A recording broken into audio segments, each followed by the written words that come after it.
At the same time, over the past decade, we have witnessed a significant shift in the center of gravity of shipping towards Asia.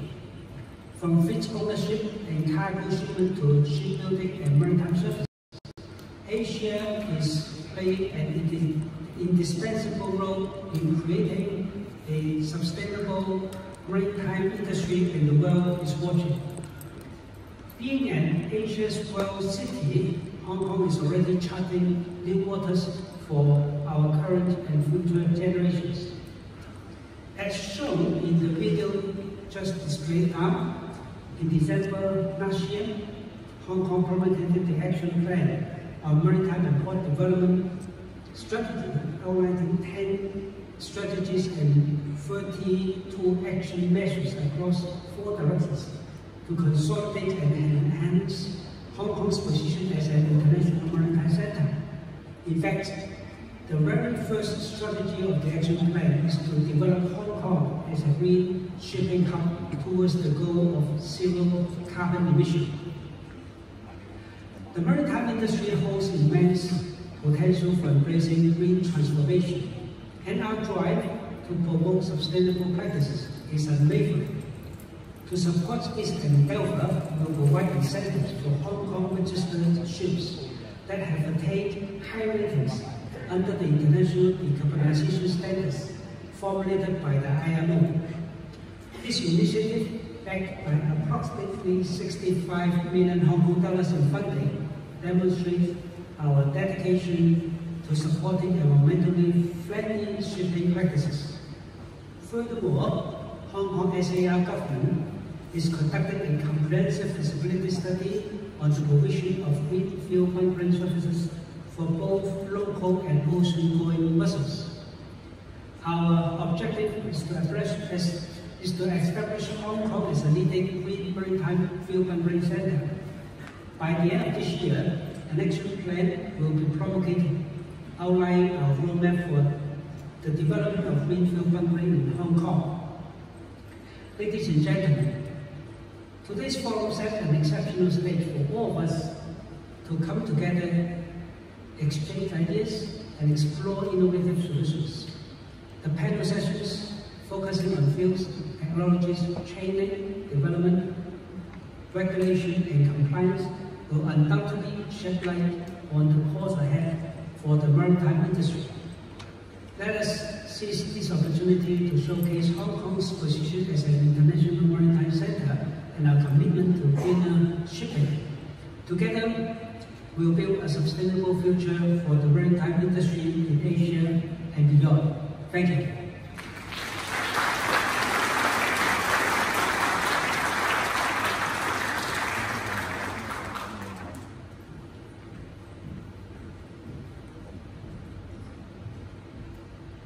Thank you very much, Secretary Lam. Thank you for your support and encouragement to not only the Asian shipping community, but also our many friends and guests from different parts of the world. Thank you very much.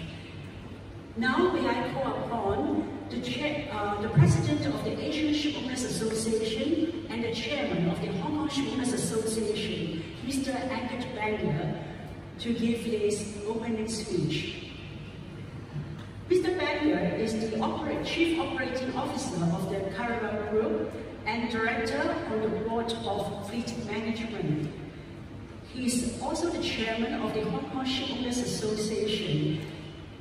He was a member of the, he is a member of the Hong Kong Maritime and Port Board. And before establishing the Caravan Group with his family, Angus was a principal with KAR, where he focused on investing in leveraged buyout transactions across the Asia-Pacific region. He ran the Asian leveraged finance business for KAR. Capital market, yes. So, please, Mr. Angus Bangor.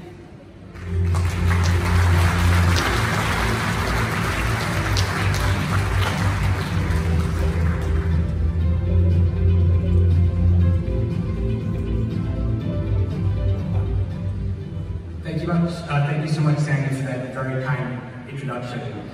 Please, ladies and gentlemen, bear with me for a moment. I've been told that I've had a couple of very large pauses during the course of the remarks I've had to make, so just making sure I don't need to pause this time around. Thank you. Surprisingly large gathering. It's awesome to see. My pause this time is really going to be about, I was joking with my wife this morning whether I should take a selfie of myself in the crowd before starting, and she said, please don't, you'll embarrass yourself and me. And now I'm kind of pausing, thinking about whether I should or not, so... No, I'm not going to do it. I'll get in trouble. Secretary for Transport and Logistics, Mr. Lam, TBS, JP. Secretary General of the International Maritime Organization, His Excellency Arsenio Dominguez. Secretary General of the International Chamber of Shipping, Mr. Guy Platten. Ladies and gentlemen, distinguished guests, welcome to the Asia Shipowners Association International Shipping Forum. It is a great honor to address you today as the Chairman of the Hong Kong Shipowners Association and the rotational President of the Asia Shipowners Association until tomorrow morning. I'd like to thank the Hong Kong government and the Maritime and Port Board for sponsoring today's International Shipping Forum. We really appreciate it. Thank you.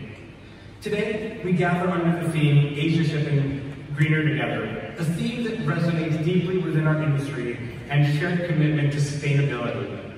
The shipping industry is responsible for transporting 90% of global trade and is at the heart of the world's economy. Yet, we're also at the forefront of the challenge to balance this vital role with the imperative to protect our environment. Our host city, Hong Kong, with the strategic location and world-class infrastructure, stands as a beacon in the maritime world.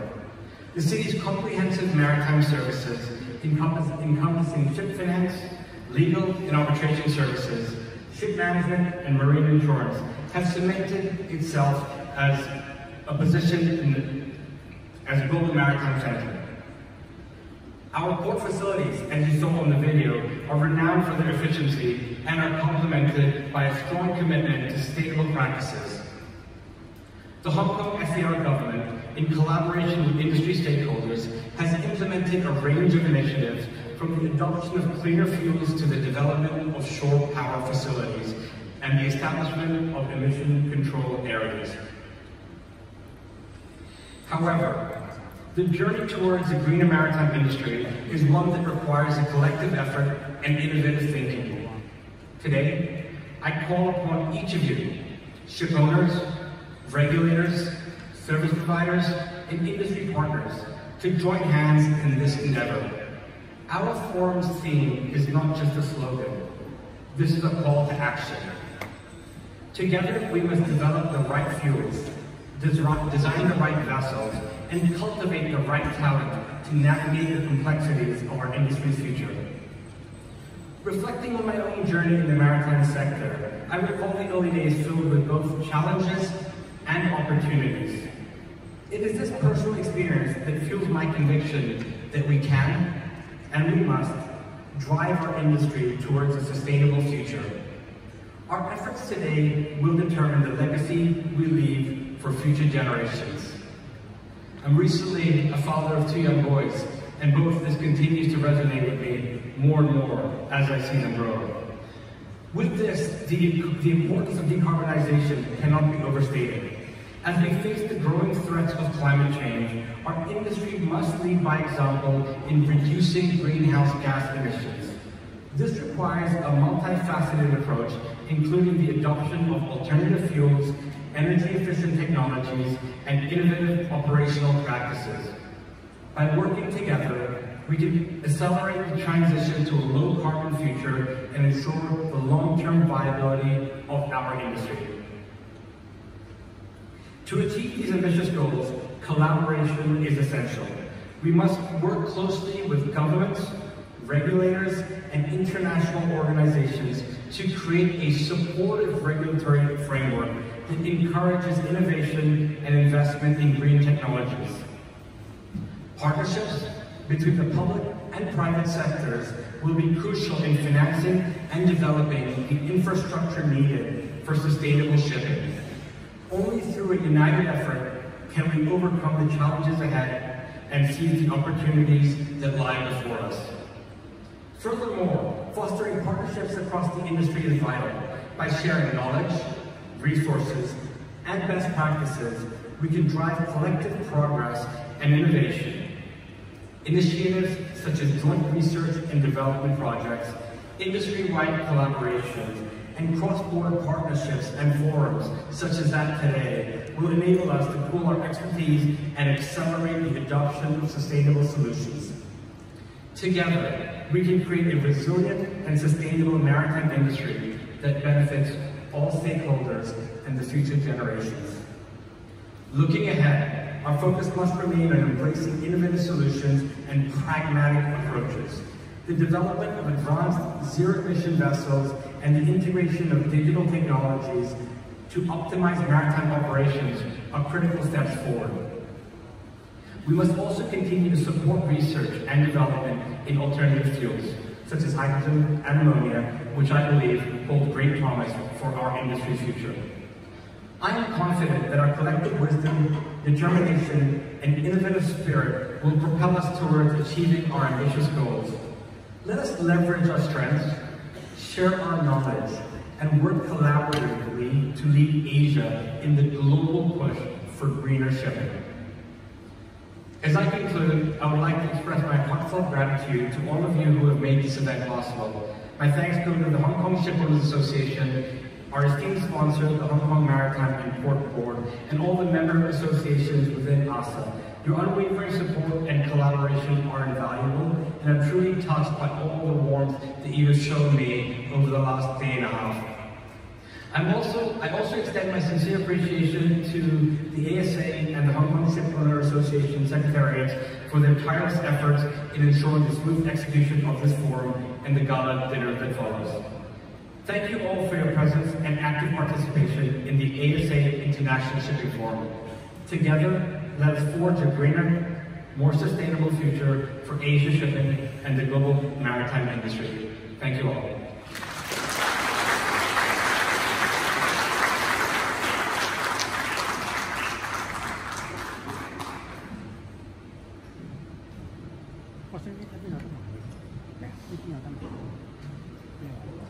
Thank you, Mr. Bender.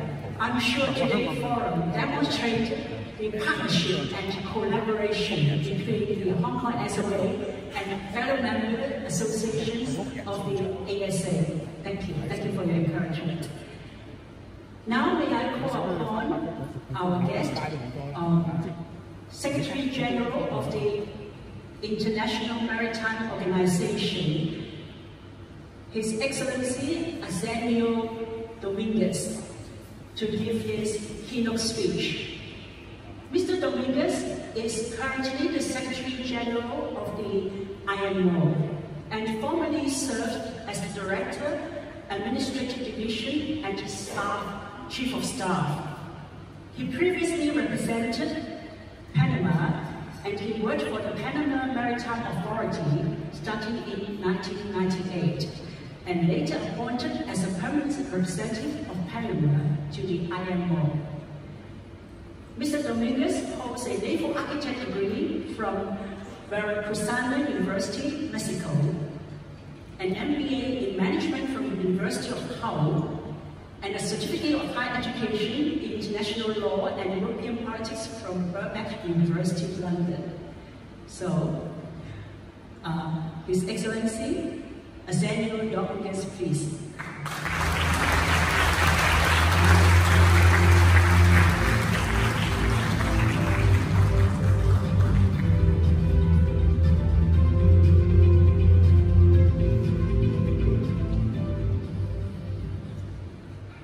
Secretary for Transport and Logistics, President and incoming President of the Asian Shipowners Association and Secretary General of the International Chamber of Shipping.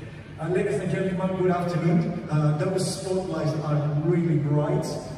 I've always said that when I get a good idea, I actually don't mind borrowing it, so don't hate me for this.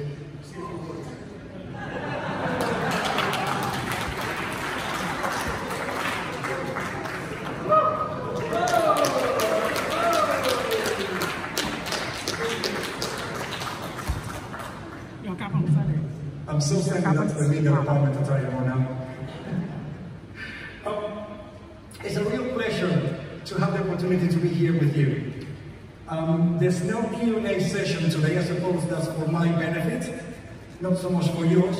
But what I will try to do is, when going through some of the points that I would like to highlight today, I'll try to address some of the questions that I've been receiving from several of you during these nearly 2 days that I had the pleasure to be here. And of course, first of all, to appreciate the warm hospitality that I have received from the moment that I arrived. I even learned that the slogan that I've been working and promoting in shipping of no shipping, no shopping, or better instead, no seafarers, no shipping, no shopping, can actually be also turned around as Sandy did, and it's no shopping, no shipping. But we're not going into those details with her. I want to start first on a lighter note, and it's the vision that I have for IMO as well as for the shipping sector. And it's to build on all the experience and expertise that we have to make the industry as well as the organization more diverse, more inclusive, and more transparent. The reason why I focus a lot on these key topics is because we tend to be on the media when either we're considered not to be too ambitious or because something has gone wrong in shipping, rather than when everything else is working, like during the COVID pandemic, and we were the only sector that continued to supply essential goods to everyone around the world. At the same time, I want to do this leading by example. So I'm working very closely inside the organizations with all the member states to highlight those credentials and their users to promote them externally. At the same time, my engagement goes beyond the shipping sector, and in particular when it comes to the media and the civil society, for them to understand shipping better, to actually acknowledge the importance, and that helps us to attract future talent into the industry. I was very lucky today to have a meeting with the Secretary for Transport and Logistics, and of course on the video you saw all the plans that Hong Kong, as a well-established shipping hub globally, has to offer. And this of course is in support as well to the regulations that we continue to work on at the International Maritime Organization. And from the strategy, there were 2 key areas or 2 directions out of the 4 that I found quite relevant and that I will take with me in order to continue to improve the work that we carry out at IMO. One of those, for example, is direction 1 on the Green Shipping Hub. And this is a clear seeking of the opportunities that this green transition brings to the sector. We know that there are challenges ahead, but we know the challenges. Now it's tapping into all those opportunities. The second one, which is direction 3, is the promotion of Hong Kong as a brand. And this is something that I take close to me because I would like to use shipping also as a brand in order for us to do that marketing better. But it's the second part of that direction, and it's the grooming maritime talent. And that's where we all need to work as well, because we cannot take things for granted. The new generation has a different perspective of their careers in the future. And this is what we need to do. We need to speak to them, we need to understand, and we are the ones that need to adapt. We cannot expect everybody to adapt to us. Just because we've been successful for centuries doesn't mean that we cannot change in order to be even better. Then moving ahead into some of the key areas of the work right now at IMO. Let me start with the geopolitics. Yes, they present an additional challenge to all the work that we carry out at the organization, as well as additional challenge for the shipping industry. Starting with the Red Sea, and of course I will continue to condemn those acts because seafarers are innocent, shipping is innocent, and we are just working to supply the world. And we should not be targeted in this indiscriminate manner. Now, following the adoption of the UN resolution condemning this attack, seeking the security of the seafarers and the freedom of navigation. Last week, the Maritime Safety Committee at IMO also adopted this resolution for the organization to take a firm stance against this act. In particular, is the call for all member states that have any influence with all the players in the game right now in order to focus on the solutions. And that's something that we'll continue to do, and is having those conversations with all the member states and the organization, as a group, individually, and whenever is required and necessary in order to transmit this message and seek solutions. So we'll encourage you to do the same. The second, that is a key aspect for us, is human element. Link this to the difficulties that we have in attracting new talent, the challenges that we're facing in relation to the Red Sea and other geopolitical situations, is how we also need to look into the safety aspects and the training requirements for this green transition.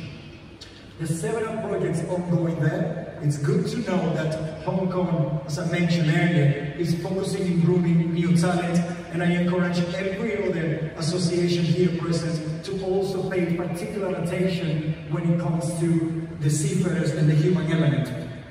The third one, and probably the most important or talked about now, and which is the main topic for this, is decarbonization. You know the strategy, I'm not going to repeat it for you, but in order to get to net zero by around 2050, we need to focus first on 2030. Now, there are many questions into which is the fuel that you should be working on. The answer is, we are looking at all the necessary options. And you just heard the intervention about Hong Kong in looking into being hydrogen and ammonia hub. Because we need every single help we can get. We need to work with other sectors that also are going to be requiring these fuels. This green transformation is not just for shipping, it's for everyone in the planet. And we will continue to develop the technical measures, call it a GHG fuel standard, which will also stimulate the transition to alternative fuels, as well as a pricing mechanism. And I don't call it a tax, I don't call it a levy. For me, it's a pricing mechanism. Let's focus on the structure, the architecture, and how we're going to disperse the funds in order to support the transition into the shipping sector. Okay? Work with me on that one. The answers are coming. We have a very challenging but defined time frame, and by October next year, we'll be adopting the technical measures as well as the economic measures, and you will get more answers there. In parallel, we're working on improving the carbon intensity indicator. Yes, I'm mentioning the CII before you ask me about it. We started with a soft implementation. It does work in some sectors, it does work in general, and also bringing other players into their role in decarbonizing shipping. We are listening to the concerns that you have, and we will make the necessary adjustments. But do help me here. Also highlights the areas of the regulation that work, and then we will focus on the ones that need improvement. So don't ask me if we're going to just drop and disregard CII. It's not happening. Not next year, but we agree that we will actually review it by 2026, and we are on track on that. Also, I encourage you to participate in some of the different activities that are out there. And the Green Maritime Corridors is one of those that will provide a lot of information into the decarbonization, as well as ICS is one of the partners on the Clean Energy Marine Hubs that again focuses on the different fields. And if you combine these actions, we will have an even better picture. I will continue to call for the early movers, both in the shipping sector as well as the member states, the countries, that can start taking actions in order for us to get that experience and expertise and help the others, the smaller ship owners as well as the developing countries, particularly smaller and developing states and least developed countries, to be part of this transition. And I'm just going to close with one thing. There is a cost implications when it comes to this green transition. We are aware of it. We're carrying out the analysis to minimize that impact. IMO regulations in general have cost implications, not at this level, but it's a new equipment, a new training, a new certification. So there's nothing completely new, but we continue to pay attention to the concerns. But we also need to invest in order to continue to be greener, to continue to be competitive, sustainable, attract new talent. So do pay attention to the fact that we need to invest in order to continue to grow, to be better. And as we always say, we are the most efficient and sustainable mode of transportation. Let's keep it that way. Thank you very much.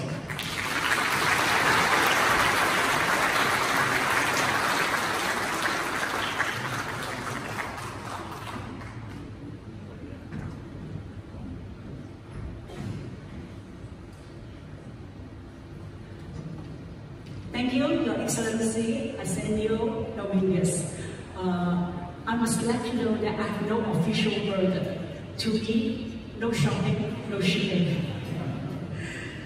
So now may I call upon also our VIP guest, Secretary General of the International Chamber of Shipping, Mr. Guy Patton, to deliver his keynote speech.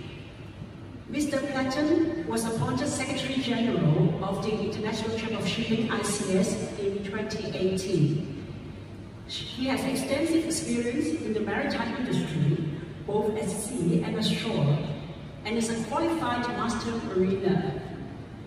He has held a number of senior positions, including Chief Executive of the UK Chamber of Shipping, Chief Executive of the Caledonia Maritime Access Limited, a company providing lifeline ferry services to communities in Scotland, and Director of Marine Operations for the Northern Lighthouse Board, which is responsible for lighthouses, buoys, beacons, and aids to navigation throughout Scotland and the Isle of Man.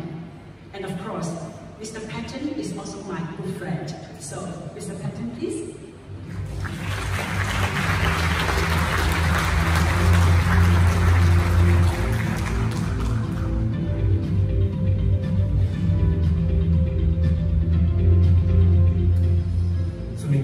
Hard acts to follow. I'm going to follow on from the three really good speeches we've just heard, so I'll do my very best. But good afternoon, Secretary of Transport and Logistics, Secretary General International Maritime Organisation, President of the ASA, and the incoming President of the ASA as well, ladies and gentlemen and friends. It's an honour to be here today at this International Shipping Forum. I'd like to echo some of the remarks of Secretary General of the IMO, recognising our seafarers, the heart of our industry, and the difficult environment that they once again are having to navigate. The current geopolitical instability within the world has put our seafarers at risk for simply doing their job.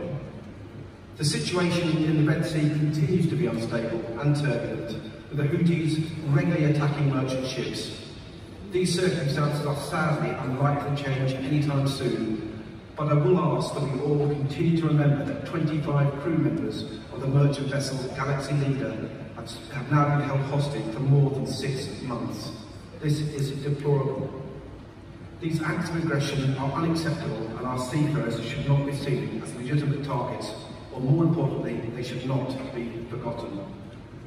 Because it was our seafarers that kept the world fed and warm during the COVID pandemic, ensuring that all countries, including the ones who are now attacking shipping, were able to function. We really must continue to speak up for our seafarers and be even more vocal in championing their cause. To do otherwise will lead to more incidents happening. Because our industry is resilient and robust, and global trade continues regardless of the challenges that are put in front of us. Looking ahead, of course, we are facing some of the biggest transitions that our industry has ever seen. Climate change has brought to light the speed and scale we need to act in order to ensure that we meet the decarbonisation targets of net zero by at or around 2050. A better future for the next generation is in our hands, and the clock is ticking. Last summer, when the IMO set out ambitious climate targets for shipping to reach by 2030, 2040 and 2050, the International Chamber of Shipping recognised that to reach them there needs to be a holistic approach taken by the industry. There are 3 key elements to our green transition, and they must all be addressed simultaneously. We must have the low and zero carbon fuels for the future available and at a competitive price. We must have the infrastructure in our ports to handle these fuels, and of course our workforce must be trained to use them. Hong Kong recognises the need for a holistic approach and has been pushing forward on the industry's green transition. The commitment that the Hong Kong has shown, most recently with the Hong Kong SAR Action Plan, is positive. The Action Plan lays out strategies to build a green and smart port, strengthening high-value maritime services, and encourages the industry to adopt more sustainable shipping practices.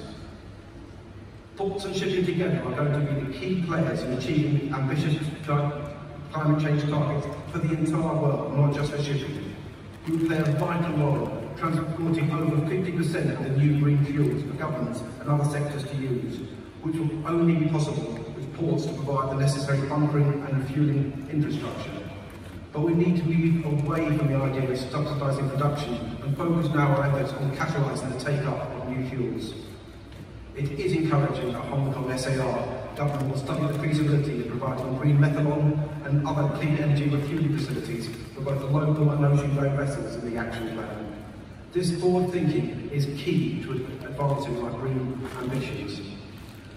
To date, progress in the development of alternative fuel for shipping has been far too slow.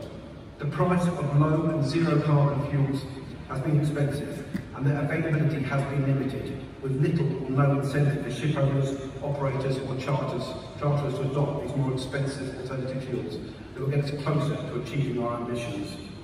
We must therefore focus on the demand side economies as well as enabling the supply side to meet demand efficiently and with limited red tape. It is well known that there is a significant price difference between alternative and conventional fuels. This is why we need workable and practical solutions to achieve ambitions set out in the IMO's GHG strategy. March was significant for our decarbonising journey, following the negotiations of IMO during MEPC 81. Our proposal for a flat rate contribution pricing mechanism per tonne of GHG to help achieve net zero emissions from shipping was supported by a number of key member states and is receiving increasing support. Our Zero Emissions Shipping Fund proposal has two key purposes: to incentivise the production and uptake of zero carbon fuels and technologies, and significantly to provide billions of dollars to support the transition in developing economies. At its heart, the Zero Emissions Shipping Fund incentivises innovation and investment in sustainable systems, driving progress towards the IMO's goals. It recognises that the transition to cleaner fuels and technology will require significant investment in research, development, and most importantly, infrastructure. An economic measure needs to be put in place urgently to accelerate the production and uptake of these fuels at a speed and scale never seen before. With a deadline of 2050 fast approaching on the horizon, there really is no time to waste. This pricing mechanism can be adopted by 2025 and enter into force in 2027 to provide the industry with the certainty and guidance needed to achieve its decarbonisation goals. It's a solution I believe is good for shipping, but most importantly, it's good for the entire world. Because without our global solution, there are only complications, and a unique opportunity presents itself for governments to come together to support these proposals at IMO. But if we are to succeed in achieving our ambitions, we also need to de-risk investments needed to produce low and zero carbon fuels, for shipping to both move and use, also ensuring the appropriate infrastructure is available and built in ports. Energy maritime value chain must be aligned, with all stakeholders collaborating to unlock the production, transportation and use of these fuels for the world at scale. We need to shift the focus on ensuring the fuels that shipping will use to decarbonise itself. This is about the whole world. This is why initiative, as the Secretary General mentioned, called the Clean Energy Marine Hubs, or as we call them SEM Hubs, is so important. SEM Hubs looks beyond what shipping needs, ensures that shipping is not forgotten. It's a partnership between the private sector and governments across the energy maritime value chain, ensuring that the new fuels that the world is going to do this in Norway, Panama, Uruguay and United Arab Emirates. The growing momentum for SEM Hubs is a testament to the importance of the whole supply chain being aligned to meeting the challenge of decarbonisation head-on. This is about the whole world, and this is about opportunity for all. And this is why it's such an important initiative for clean energy green hubs going forward. But innovation and advancement in technology must not come at the cost of safety and our people. And people must be at the core of all our decisions. The transition to a zero carbon world can be an opportunity rather than a problem if we focus on the right things early enough. Without a well-trained, diverse and well-motivated workforce, we will not be able to deliver the ambitious goals to address the climate emergency. Across the world, there are approximately 2 million seafarers, and with some projections suggesting that up to 800,000 will need to be upskilled to deal with the new alternative fuel sources by 2035. The Maritime Just Transition Task Force, a joint initiative between the ICS, IMO, International Transport Workers Federation, the United Nations Global Compact and the International Labour Organization, was created to ensure that the need to support our people in the green transition was front of mind, highlighting the necessity for governments to prioritise seafaring while planning their investments in training. At the summit we held in Manila last June, it was obvious that we needed a human-centred approach to decarbonisation.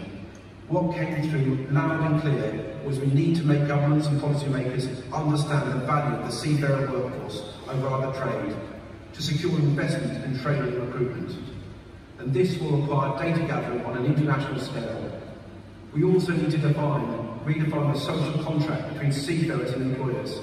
Seafarers must not be seen as commodities, and instead work with them to create a working environment that is safe, equitable and understanding. This is how shipping will recruit and retain its future workforce. Hong Kong has an opportunity with this action plan to keep people at the core of these initiatives. Our people cannot be a second thought and contribute 100-fold to the industry's resilience and strength. Please keep our people at the heart of the discussions today. Because together, I believe we can transition successfully and create a brighter and greener future. Thank you all very much for taking the time to listen to me, and let's enjoy the rest of the discussions today. Thank you.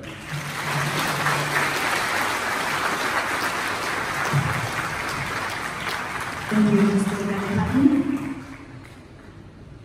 And that concludes for our opening remarks for the forum. Before we begin with the afternoon's discussion sessions, may we now get together our VIPs for the group photo and the speakers later today, including panelists and moderators.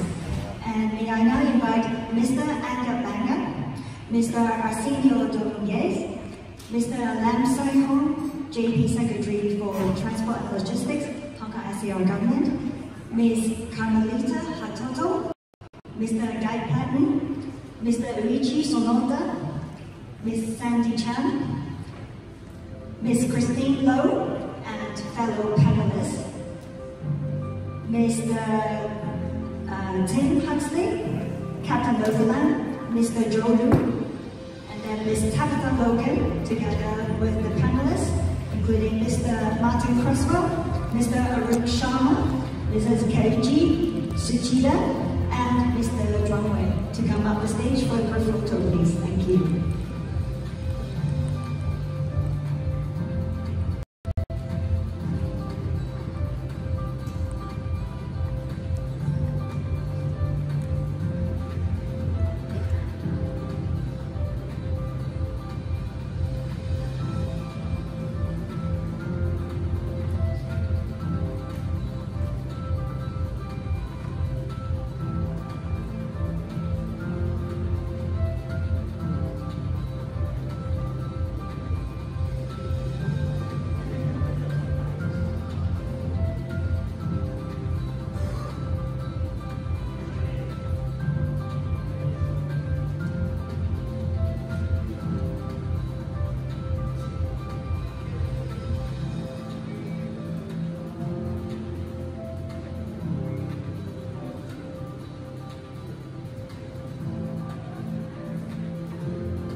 Thank you, everyone. Please take your seats.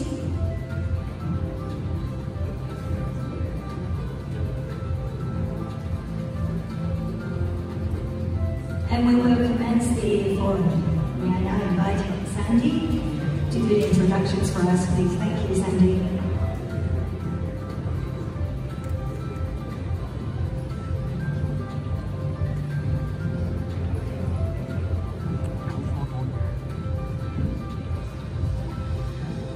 Yes, ladies and gentlemen, please be a bit patient while we are preparing for the presentations. In the first 一提供唔到即時傳譯，所以大家自己聽到幾多得幾多啦。Bringing together infused technologies, training and development. And the panel moderator is Professor Christine Low, SPSJD OBE. Hi, Christine. Sorry, not yet. I just want to say hi to you because I would like to share a little secret between you and me. Yeah, even you don't know. Yes. But first of all, let me read all this straight first. Yes. So, Professor Christine Low is the Chief Development Strategist at Institute for the Environment of the Hong Kong University of Science and Technology. She's a board member of the Global Maritime Forum. She's also a former Undersecretary for the Environment in the Hong Kong SAR and was the special consultant to the Hong Kong Chief Executive on mainland China's environmental policies. Professor Low is a lawyer by training and a commodities trader by profession. Oh, I wish I could have your expert opinion. She sits on several boards in Hong Kong and overseas. So, Christine, the secret between you and me. It's ready, but shall I still tell the secret? Christine, since you were young and I was young, actually we are both very young, so since you were very young and I was very young, I was already your admirer. I'm very much admired. You are a role model of Hong Kong girls. So, Your Excellency, Nathaniel Dominguez, we would like to show you the girl power of Hong Kong starting from today. Yeah. So, Christine, please, and may I also call on the analysts, also call on the analysts to the stage. Mr. Tim Huxley, Chairman, yes.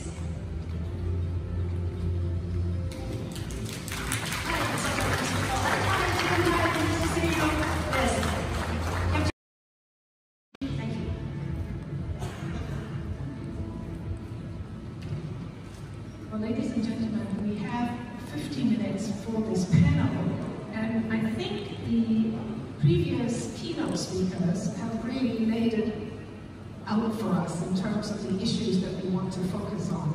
But perhaps I could start with him and Hilda. You are both ship owners, and perhaps just bring us together in terms of how you think Asian ship owners are doing in the green transition. Lothar, how about I start with you? Thank you, Christine. As stewards of the ocean that connect Asia to the rest of the world, reducing our environmental impact is a top priority.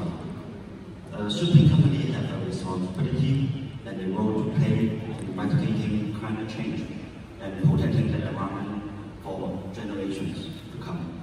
This is not only the right thing to do, but also essential for the sustainable growth and success of our business long term. The quest for greener fuel is paramount. Traditional marine fuels are increasingly being scrutinized for their environmental impact. Our industry must embrace alternative fuels such as LNG, methanol, ammonia, biofuel, and hydrogen, and also maybe have more. These alternative fuels promise significant reduction in greenhouse gas emissions. For example, in our company, China Merchant Energy Shipping, we have already begun implementing measures to modernize our fleet and operation. Several of our vessels have been retrofitted with energy-efficient technology. We have taken strides by investing in dual-fuel vessels. We have ordered 6 methanol dual-fuel PCTC, 1 methanol dual-fuel VLCC, and 28 LNG-fueled LNG carrier. And we are also exploring partnership with fuel providers to ensure a steady supply of greener options. And the second is the technology advancement at the backbone of a greener maritime industry, from digitalization and automation to the development of smart shipping technology. We have witnessed significant progress in recent years. Embracing this technology can greatly enhance efficiency, safety, and environmental performance. Our company has leveraged cutting-edge technologies such as real-time data analytics and AI-driven decision-making systems. For example, my company has created the Smart Carbon Platform, which is a visual platform for monitoring accurate measurement and scientifically managing carbon emissions from shipping company operations. The platform will enable carbon assets, digitized supervision, allowing comprehensive monitoring of shipping carbon emissions, checking their changing status, and facilitating the formulation of emission reduction measures and the planning of green fleet operations. We aim to create a low carbon and international-free carbon emission management system that caters to the international shipping market, providing prediction and decision-making support. Well, both of what I've heard from you is you're looking at the whole fleet, you're using technology, and you're also using digitalization to make the whole process very efficient. And of course, Lothar works for one of the major Asian shipping companies. And I guess what I'm hearing from you is that you are moving on to meet this new challenge. So, Tim, if I can come to you as another Asian shipowner, what do you see? How are the Asians doing? So we've heard from Lothar, and how do you think the Asian shipping is doing as a whole? Thanks, Christine. I think Asia's actually doing pretty well. I think it's at the forefront of moving ahead as we go through this green transition. And as the global centre for now shipowning, shipbuilding, ship management, it's really important that we maintain that position, that we drive the change, and we don't have things forced on us by authorities and countries that really don't have as much skin in the game as we've got here. And if you look at actually the way things have developed in Asia, we've been at the forefront for quite a long time. And let's just do a big shout out here to my colleague on this panel, Christy.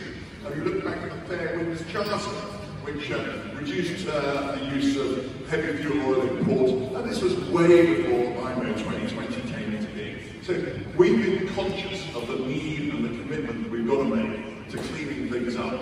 And I believe that Asia has been at the forefront of it. Our shipbuilders, the technology that comes out of Asia, many of you will have read that Busan was voted as the World Maritime Centre for Technology, and an awful lot of that is now into alternative fuels.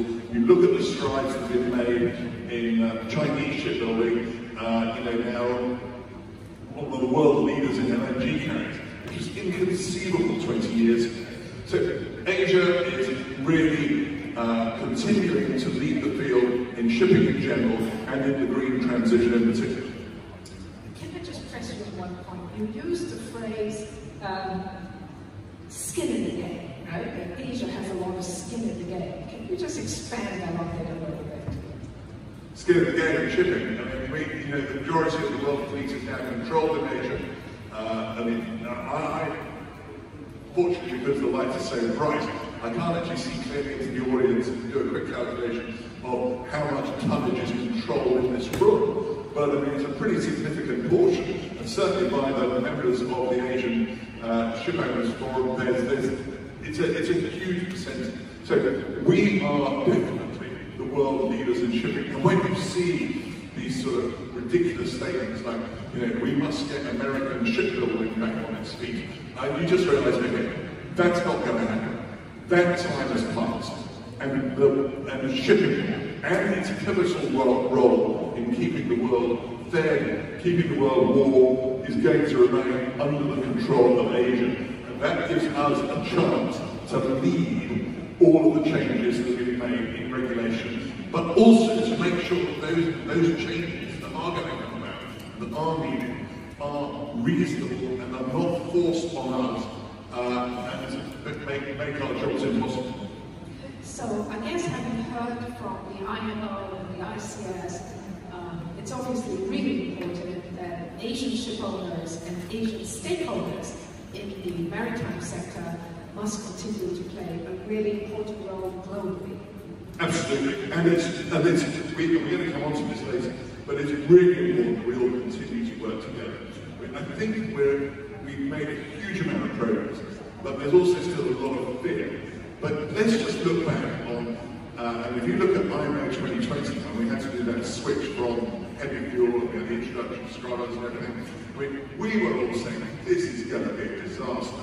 And it was actually 6 years ago in Hong Kong that we were all sort of bringing up for IMO 2020 and we were saying this is going to be a disaster. And one of the questions raised at that conference was, is the IMO still fit for purpose? Well, I'm delighted to see Secretary General Dominguez is certainly making all the right moves to make sure that the IMO is actually at the forefront of all this regulatory change, because we have to drive this. It can't be forced on us. We have to have an input on it, and we really look to the IMO to actually make sure that happens. Well, this is the perfect time to come to you, Mr. Zhou, as the China Classification Society representative. How do you think your organization can help to push some of these issues?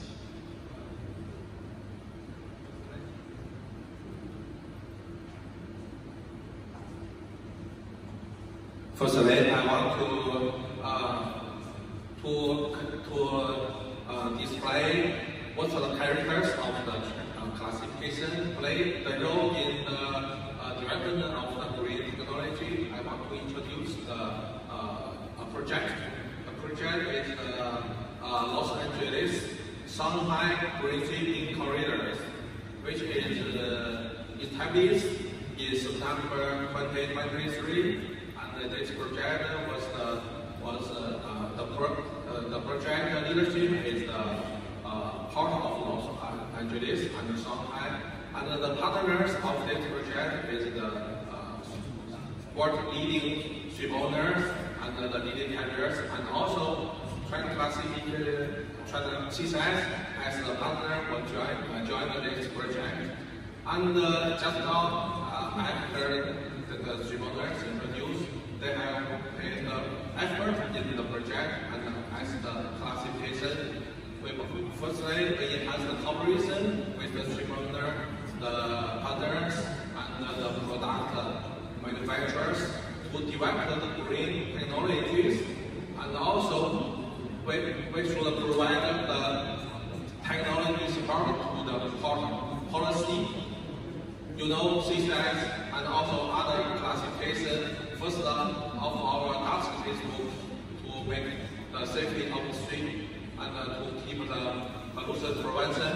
So when the technology of the green skill, green technology and innovation technology development, and we also should make sure that the technology should also keep up the international convention requirements, and also for example, government policy and some other requirements of ports, which will make sure of the ship, and also the classifications establish some laboratories to verify the technology of the green fields, the innovators,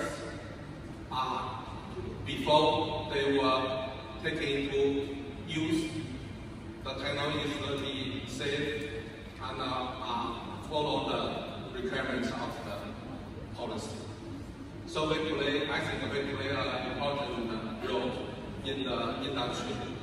We should harmonize the benefit of different parties, and we should balance the benefit. So I think we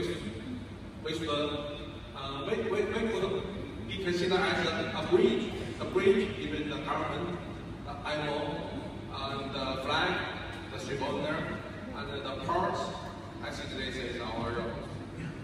You know, I get the impression that the shipping industry is, you know everybody, and you're kind of quite well organized. We have all these international bodies, but you're also talking about the alignment that is needed, right? You know, so you, for example, just to do a green corridor, that you need to align many stakeholders. We have shipbuilders, we have fuel suppliers, you know, in the Asian region, and we talked about how important these stakeholders are going to be. So I thought maybe you can share something with us about that alignment, you know, the opportunities. Obviously, you are buying ships, right? You're ordering ships. You want to have green fuels, and you want to have green routes. So perhaps I can ask Lothar, and then Tim, and then Mr. Joe, how do you see, pick something about this alignment that you have to work on? Lothar, Tim, do you want to go first?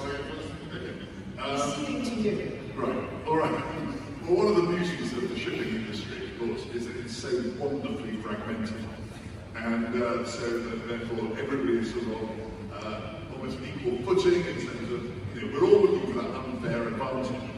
But we've all got to work together on this, and that's why we actually need a regulating body that is going to dictate what we all got to do. I mean, at the moment, we haven't even come to the conclusion of what is the best fuel to use. So, you know, let's do that, and then that can all be agreed, and we have a line in the sand and say, by this date, you've all got to be burning ammonia, as opposed to everybody barking up the wrong tree. I mean, I was in Europe last week, and you know, somebody was talking about how you've got three of the biggest ship owners in the world. One has absolutely staked their claim on conventional fuel that's going to continue that way.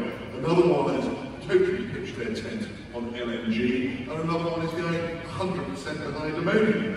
Now, does that mean that Hong Kong has to have 6 different fuels so that it becomes a global bunkering system? No, we've got to get all this and have a coordinated and sensible policy about what we are going to do for the future. But the really good thing that has happened is that since this whole debate started, the incremental changes that people have made on their ships and the fuel savings that have been made through so many different things, most of which have been developed in Asia, through paint systems, propellers, through voyage planning. The use of AI in your voyage planning is going to save a lot of fuel and therefore reduce emissions. All of these things, this is where we need everybody to coordinate and make sure that those are implemented. You know, you've got this industry is made up of so many different players. You're never going to get them all agreeing on one thing. So we need a strong regulatory environment. And you've seen this work in the past. You saw it work with IMO 2020. You look at the most successful transition of a regulatory environment in shipping, which was the transition from single hull to double hull tankers. Yes, it took a bit of time, but that's because it was properly policed and it was decided, right, these are the regulations, and everybody was going to meet them, and that led to the phasing out of the ships and the commensurate increase in safety. So it can be done, but we're all put together on it, and we need a strong regulatory body driving it. Well, the strong regulatory body has just said that everybody has to cope with a number of different fuels, right? Are you in fact saying you want the regulator to be very clear about one fuel?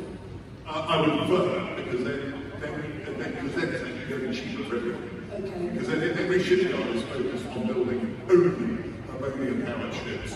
Then fine, the cost of those will come down. At the moment, and you always have to, I mean, you know, let's just look back. I mean, who had a VHS or a Betamax video recorder? Well, one of them became redundant. That could easily be the case with ships too. Well, we'll see what the IMO says, right? Lothar, what's your perspective? Yeah, just to come back to last point you're asking, how much Asia should control the gulf? It's nearly 50% control the gulf. And also, most of the shipping capacity lies in Asia. Shipyards in China, South Korea, and Japan and Malaysia are 90% of the shipping in the world. And also, Asia also is the major supplier seafarers regions. So, as Tim said, as a schooner, we want only one thing. that will be great for us. We don't need to choose amongst the other choice, because different, if you have so many choices, we don't know which one will be coming out in the final one. So maybe now you invest in ammonia, then maybe finally you come out with methanol.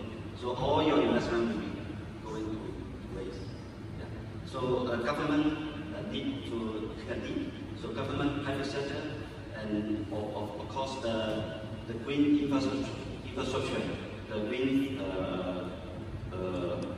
marine fuel infrastructure is also, investment is also significant. So without government support, and it's just only from the shipping private sector, it's very difficult to achieve the goal.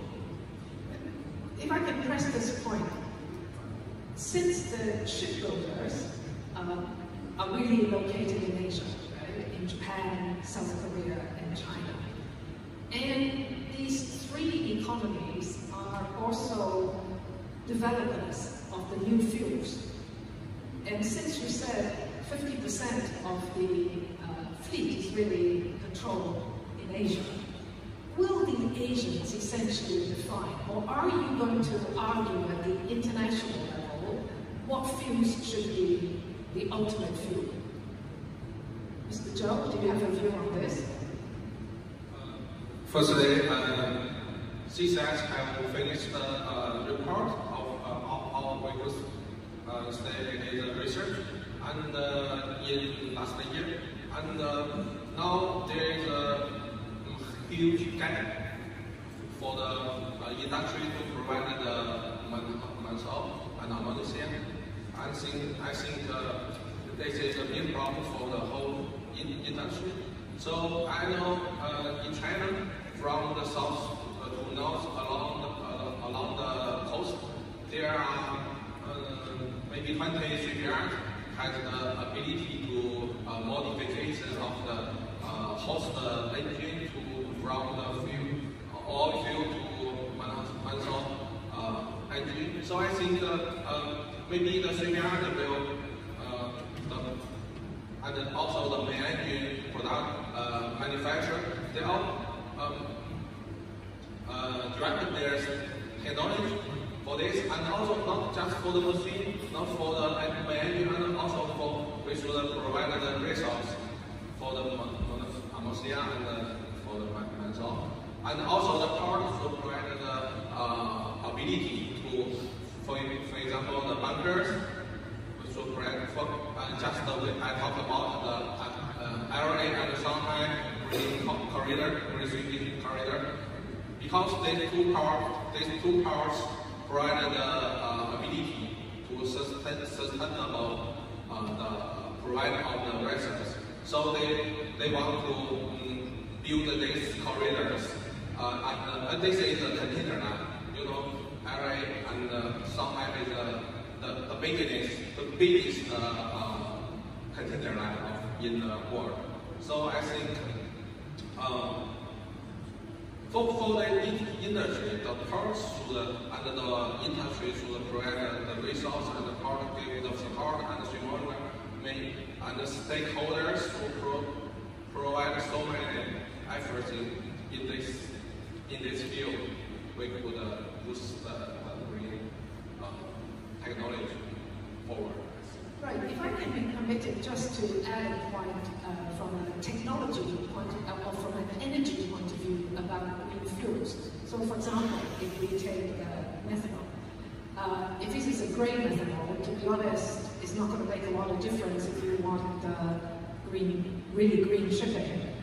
So it also will depend on the ability of a particular economy to provide green new fuels, right? So, but keeping that aside, I think Lothar, you also talked about the importance of seafarers. I think it was Lothar, or maybe it was Tim.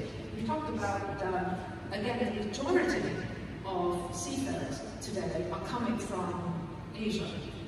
And earlier on, the other keynote speakers talked about how important this is, and I think it was the guy who talked about 800,000 seafarers need to be trained for either 2 or 3 hours, which is only a few years away.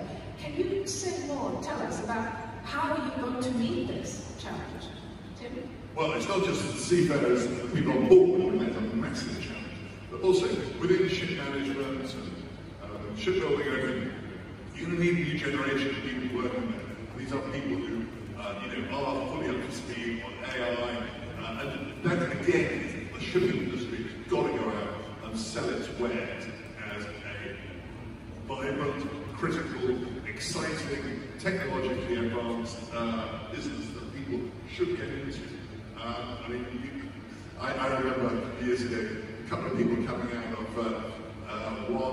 one university in the UK, Southampton, where they do a degree in computational fluid dynamics, and one guy went to work for Hong Kong United Dockyards on the flow rates of water around the dock, and the other went to work for Red Bull designing rear wings for a Formula 1 car.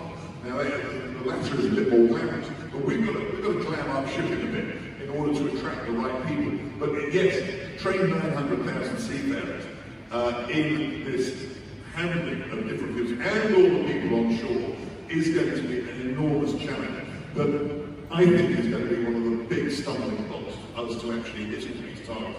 We've got some really ambitious targets here. Don't worry too much about missing a few of them. We probably will. I mean, if you look at the UK, I mean, they push all their targets back because, frankly, they can't afford to do it.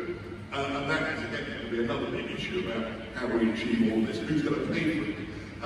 But, as was mentioned in the opening remarks and the opening speeches, and you mentioned, Christine, it is this next generation.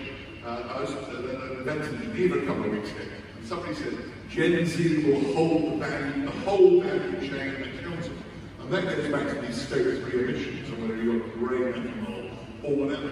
And that's really important that we're doing this, because I think that one of the big ones, especially you see it with electric cars, is that they're not really that green by the time you look at the amount of where the power comes to make them, and how you're then going to dispose of a lithium battery and all of this. So we've got a lot more progress in. This is why I'm encouraged by shipping, because we seem to be addressing some of the root causes of this all the way along. So shipping can take a bit of a pat on the back, but be aware there is still a hell of a lot more work to do on this. But at least we're on the right track, and everybody's focused on it. Right, actually, you're saying that everybody needs to be retrained, right? Including present company, right? As well as the 900,000 people out there. So, Wilford, perhaps your perspective. Well, if I just finish by saying, has anybody here got a plastic water bottle? No? Great, you're well trained, you've moved on. We've gone, and then we're doing it in all of our daily lives. You've got to address this at every point. So, if nobody's got a plastic water bottle, it's probably a few of them, it's too embarrassed to say. Then we're making progress. Okay, Lothar and Mr. Judd, right? Training, for example, the new company, how are you going to deal with it? There is a significant need for training to equip our workforce, as things like not only also for shore personnel, with the necessary knowledge and skills to operate and take the new technology, not only alternative fields. With seafarer at the core of the ship industry, the training of the seafarer to managing and operating the alternative is very significant. Yeah. For our company, our shore personnel, we have regularly training program designed to equip them with the new technology, new regulations. And for the seafarer, we have our own training center. We also cooperate with other training centers, especially for the new regulations. Let's say for the IJF training. That if you have a B ship, let's say a dual ship, that ship is already built. And without the experienced trained seafarer, you can't operate the ship cannot do the same. So, and also this training have to be approved by the government in the member state of the IMO. So all these training program have to cooperate with the government, marine administration, the private institutional center and also the private street. Mr. Joe, perhaps you can give us a perspective also about training. Training, I think, first I want to talk about training and then the training. For example, the battery power was used in swimming now, and training is very important. As a traditional field, the oil field, the rules is very familiar with. If the fire incident occur and how the speed of the fire spread and how to control the fire, they are familiar with the fire, how to do the job. But now we use for example, battery power. You know, now the vehicles use the battery power. If the fire incident occur, it spread very speed, high speed. And I think the training is very important, not just for the crew, and also for the offshore support. For example, in local, our department to give firefighting, and if the fire occur, how to control the fire accident. It is a new area, I think. Maybe we didn't have the various basic technology. It is different from the traditional field, I think. So training, I think the training should be carried out not just in the shipowner, not the operator, and also for the whole industry. And we may make the training there by different partners, we cooperating together to make the training there. And one more thing, if you have so many alternative views, we have to change the crew 2-3 more times. For each one training course for one alternative view. So that's why we want only have one. So we only change the crew one time. Right. We only have about 5 minutes left, and I do want to ask them about money, but I just want to see whether there might be any questions you want to put to the panel. Sorry, I'm holding this up because of the light.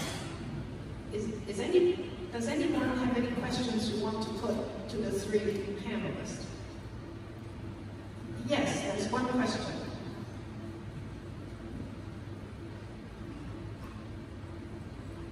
Can you tell us who you are? My name is Bajpayee, Rajesh Bajpayee from Hope Maritime.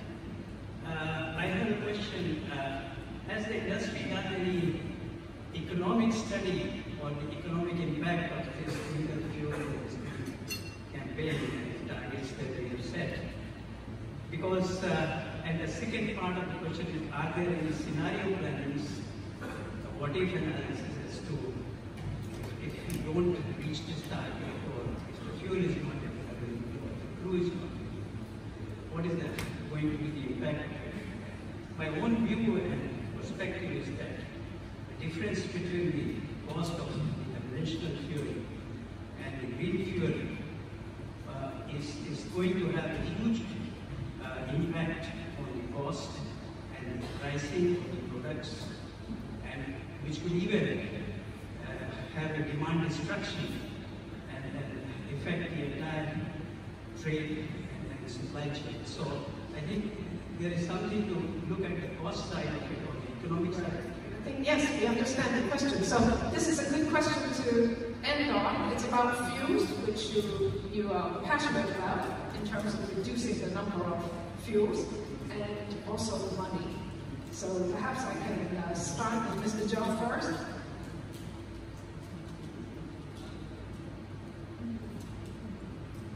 Firstly, I think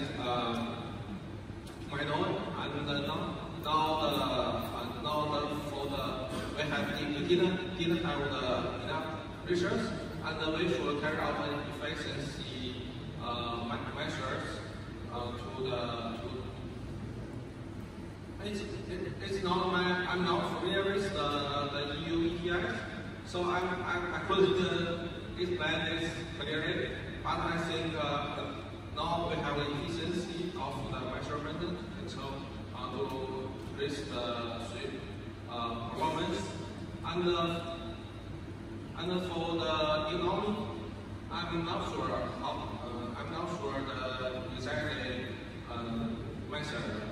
I'm quite sorry for this. And the input here from Lothar. Financing the transition to the greener shipping, actually, we can have few options. Let's say first, the government can offer subsidies and grants to reduce the financial burden on shipping companies. Investing in green technology and alternative fuels. This financial incentive can cover a portion of the cost associated with retrofit, purchasing alternative fuel, and developing sustainable infrastructure. Because the initial investment required for alternative fuel and also the green fuel bunkering infrastructure is significant. So the help from the government is one of the most important support. And also the public-private partnership can be structured to share the financial risk and reward of investing in fuel project, green shipping project. This partnership can pool resources from both public and private sector to finance the development of alternative fuels and also the infrastructure. Those alternative fuels we can only have one. Right, but can I press this point a bit? I mean, obviously, it's easy for the private sector to ask the public sector to provide some kind of incentive or subsidy. Now, can I assume that in Asia, with the shipbuilders and the fuel developers in Japan, South Korea, and in China, that to some extent this is kind of being done? But you're suggesting really that the subsidy comes beyond that. Is that right? Yeah. Maybe Tim, is this an area you'd like to end on? Right, you can end on this one. I mean, it's not that you are not going to get government subsidising ship owners. I mean, you're not going to get Chinese government subsidising Greek ship owner to build their ships. You can't imagine how that's going to go down in Congress. So, no, I don't think, and which is a bit unfair because the shipping industry is being asked to shoulder the entire cost of this. We're quite very generous that we've got 70 million Hong Kong dollars coming for green ships being registered under the Hong Kong flag. That's not going to go far. But any other area, you buy an electric car, it's been subsidised. You produce solar power, it's subsidised. Shipping does not get any subsidies on this. We've got to do all work on our own and fund it ourselves. And that's going to be the big issue. That can well see the delay in this transition and why the incremental savings you can make are so important. Because they're not really as, they're not going to be nearly as expensive as retrofitting a ship with a methanol engine or building a new ship. And it's one of the reasons that people have slowed down ordering ships. They don't know what they should order.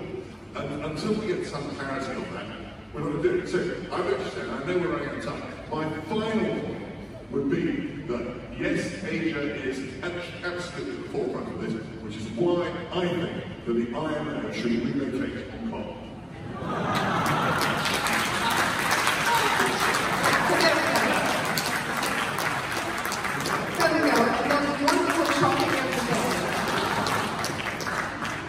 Well, that's a great note to end on. Please put your hands together once more for the excellent panel.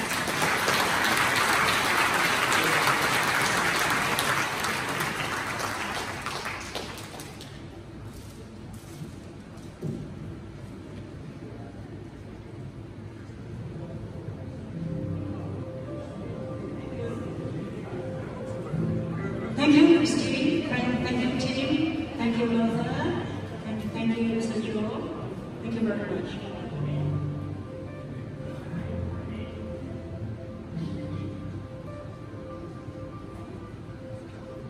Now we are going to have the second panel discussion, which is equally exciting. It's a topic on Asian shipping greener together in regulation and compliance. And our moderator for this session is Ms. Tabitha Logan. Tabitha is Director of Projects at Cetus Maritime, a global handysize owner and operator controlling over 50 vessels. Tabitha is also a co-founder of the Young Professionals in Shipping Network. It is a non-profit organization with over 1,000 members, promoting the maritime industry through networking events, educational seminars, workshops, and sporting activities. And in 2019, Tabitha co-founded the Captain's Table Hong Kong Global Beach Competition for the startups in the maritime and logistics industry, and is passionate about empowering the next generation of shipping industry leaders. Tabitha, I must say that you have done a great job for the young shipping leaders in Hong Kong and in different parts of Asia. Thank you so much. So, may I call upon moderator, Ms. Tabitha Logan, to the stage, and also the other panelists to the stage. Mr. Martin Bashwell, former chairman of the Marine Committee of the International Chamber of Shipping, ICS. Mr. Arun Sharma, chairman of the Association of Asian Classification Societies and the second chairman of the Indian Register of Shipping. Mr. Keiji Tsuchiya, vice president of the Japanese Shipowners Association, and Mr. Wei Zhong, head of Asia Pacific BIMCO, please.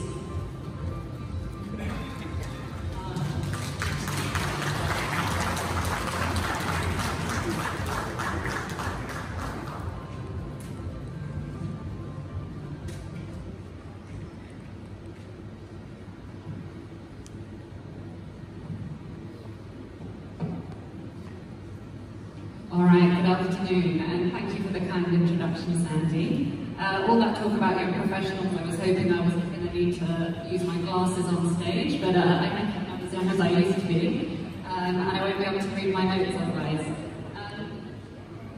So it's a real pleasure to be here at the Asian Shipping Association's International Shipping Forum, and especially for our panel here today to be able to speak to so many of our peers from the industry. We've travelled from all over the region to our beautiful and thankfully sunny today, City Hong Kong. I'll be leading us through today's discussion on the topic Asia Shipping, greener together through regulation and compliance. I'm very aware this is a broad topic, and everyone in this room is already acutely aware of the pressure we are under to reduce our emissions and adopt more sustainable shipping practices. So our aim in the next sort of 30 to 35 minutes is to highlight some of the initiatives that are happening within our region, and also to look at our unique position here in Asia in terms of how we can also collaborate and contribute to this green transition. So Sandy kindly introduced me, but I'd like to introduce my very international panel today. Starting, well, actually in a different order, but anyway, I'll start with Mr. Arun Sharma here in the middle. Mr. Sharma is the chairman of the Association of Asian Classification Societies and executive chairman of the Indian Register of Shipping. He's a marine engineer by trade with a robust technical and commercial background, and he's been featured in Lloyd's List Top 100 Most Influential People in the Shipping Industry, and importantly for our panel today, Lloyd's List Top 10 in Regulation, so I'm sure he's got lots to share there. And under his leadership, the Indian Register of Shipping has consistently been listed in the top 10 classification societies. Next up, Mr. Keiji Tsuchiya. Keiji-san is the Vice President of the Japanese Shipowners Association, which represents over around 135 shipping companies, including owners, operators, and ship managers, and he's worked for several well-known Japanese shipping companies, and was the CEO of NYK Trading Corporation until 2017. And in 2013, he took over the helm of Vice President of the Japanese Shipowners Association. Next up, Mr. Wei Zhang. Hi, Wei. Many of you all know Wei. He is head of the Asia Pacific. He's head of Asia Pacific for BIMCO. He started his career in the Legal and Contractual Affairs Department, where he joined a wide range of standard contracts and clauses projects, of which many of us in this room here use today. And now he's focusing on building constructive relationships with regional regulators and representing the BIMCO members in the Asia Pacific region. And last but not least, Mr. Martin Cresswell, who I have to say very kindly joined our panel at rather short notice today, so we're very grateful for that. But many of you will know him as the Technical Director for the Hong Kong Shipowners Association, where he's been for around, heading up for around 6 years. He was also previously the Technical Director for China Navigation, where he focused on shipbuilding in China, and he was recently he was the chairman of the Marine Committee for ICS for over 7 years. So we've got a very experienced panel with us here today. So I'd like to start off first of all, perhaps talking to Mr. Sharma and Keji-san first. Through your organisations, you obviously have close cooperation and communication with a number of the regulatory authorities, because you're obviously representing your members' interests and perhaps concerns when it comes to regulatory compliance. So perhaps you can share with us some insights on what your organisations have been working on, whether locally or regionally, and then also perhaps share some of your views on how the Asian associations can collaborate to develop some of these unified standards for every shipping industry. So perhaps I'll start with Mr. Sharma.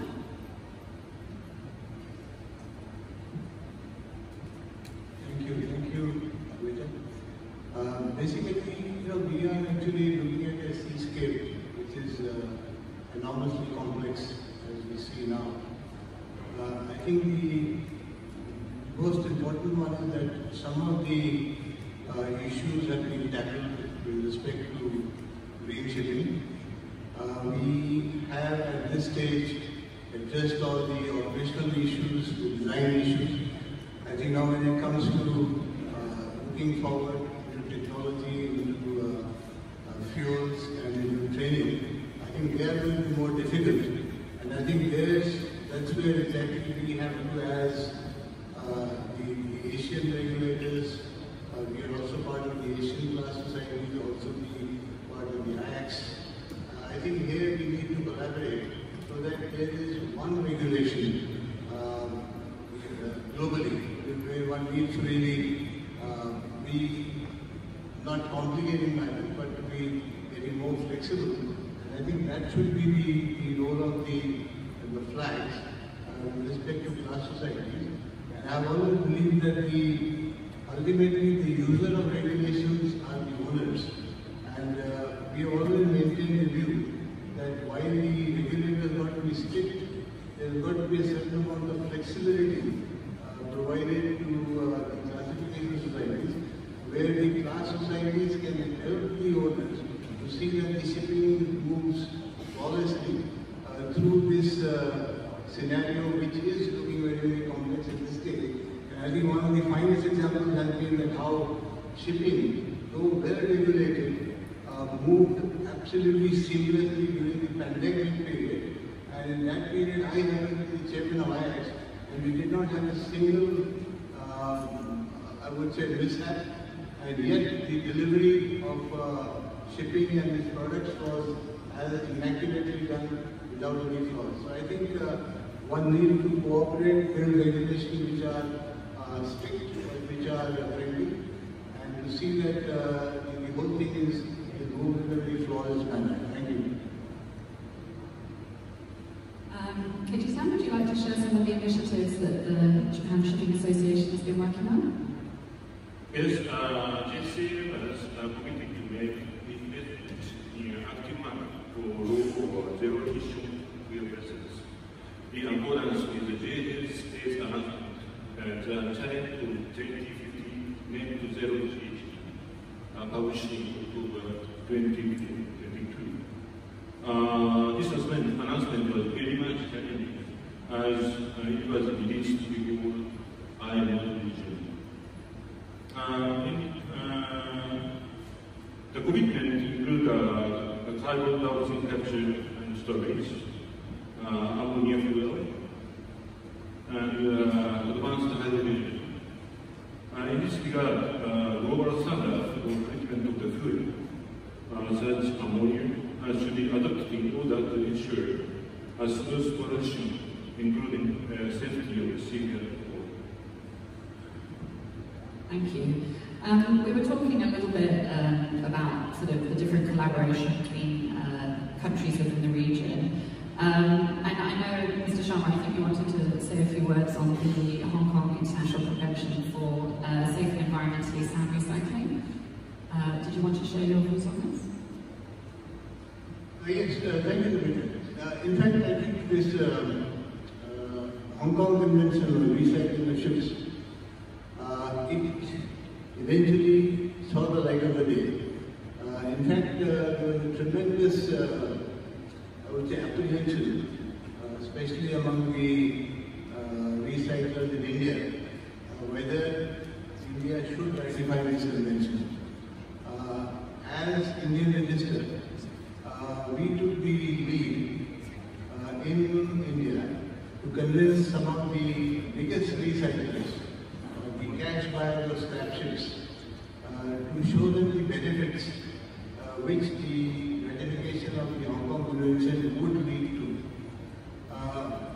I have basically seen the days when the ships generally, and in India, which was the biggest recycler space, were handled very, very unsafe, in very unsafe manner, both to the safety of life of people as well as the protection of the marine environment. In fact, those days we had a clause that the seller had to beat the ships in very difficult conditions at the high tide, so that at the low tide they would become available for cutting and scrapping. Once the recyclers understood the necessity to recycle ships in a safe manner, in a manner that does not really pollute the environment, they came along and they said that we are ready to ratify the Hong Kong Convention. And in fact, today in India, we have got almost 120 yards which comply, which have the certificate of compliance for the Hong Kong Convention. They would also meet the requirements of the EU, but the proposal with EU, the requirement of the EU is that the disposal of the end product also has to be done in a very safe manner, and that is where I think the catch is. But what 120 ships are not certified to comply with the Hong Kong Convention. We, as Indian register, have certified about 22 yards in India, about 3 yards in Bangladesh, and 1 yard in Bahrain, which also complies with the EU standards. So actually the recycling has come a long way. Besides making these ships, rather the shipyards, the recycling yards, comply with the standards of the Hong Kong Convention, we as an individual society went ahead and at the request of the recycling yards, trained the yards how to operate their the recycling activity in a safe manner. We trained their workers in safety, harnesses, helmets, healthcare, etc., etc. And today they are not only doing I would say, an excellent job in recycling, but at the same time I am very grateful for the Indian Institute that have taken the lead in this direction. And I am sure that very soon we will have more and more people complying with it. Thank you. Thank you. Yeah, I think again that's an excellent example of collaboration and supporting initiatives within the region. Sticking with Hong Kong, Martin, as we are here in Hong Kong and you're our Hong Kong representative, perhaps you could share with us a bit about how the Hong Kong Shipowners Association is supporting some of these regulations and compliance within the region. Okay, thanks, Tabitha. Well, I'd say we're basically working at 3 levels. We're working on the local level with the Hong Kong government. And we're pushing the Hong Kong government actually to, first of all, become a green port. Secondly, to start having some fuels here which can basically enable Hong Kong to be a green port. We were behind the curve. We were talking about this quite heavily a couple of years, about 3 years ago, and not a lot has happened, frankly, which is very disappointing. But it was interesting they did Secretary Lam say that actually things are going to start moving ahead in the next year. So I look forward to working with them, the Shipowners Association, to move this forward. Secondly, we're talking regionally with China. China, as you know, is certainly the largest populated country in the world. They are ships. They control, I think, about 16% of the global ships as well. So they're an enormous giant in shipping. We're connected to China, we're part of China, and it's very useful for us to talk to them, and actually they appreciate us talking to them as well, and bringing things from the sort of international area, which is the other area which we're working with. We work with the ICS very closely. As I said, I was the chairman of the meeting for 7 years, which was very useful for us and I hope for the ICS as well, where we discussed many issues, particularly the greenhouse gas emissions, etc., the environmental areas. And as you know, the ICS actually is a collaboration of, I think, about 26 countries, shipowners associations. So getting all the shipowners associations together, people actually operate the ships in a room, is extremely useful. And that's where the ICS actually has its sort of power, right, with the IMO, because they are an NGO of the IMO. So we can influence what's going on with the IMO through the ICS, and other shipowners can do that as well. So that's basically what we've been doing. Thanks, Martin. Wade, turning quickly to you, obviously BIMCO represents a vast number of members from different regions. Perhaps you can share a little bit with us perhaps some of their concerns around regulatory compliance and how BIMCO is supporting this transition and working with some of the regulatory authorities.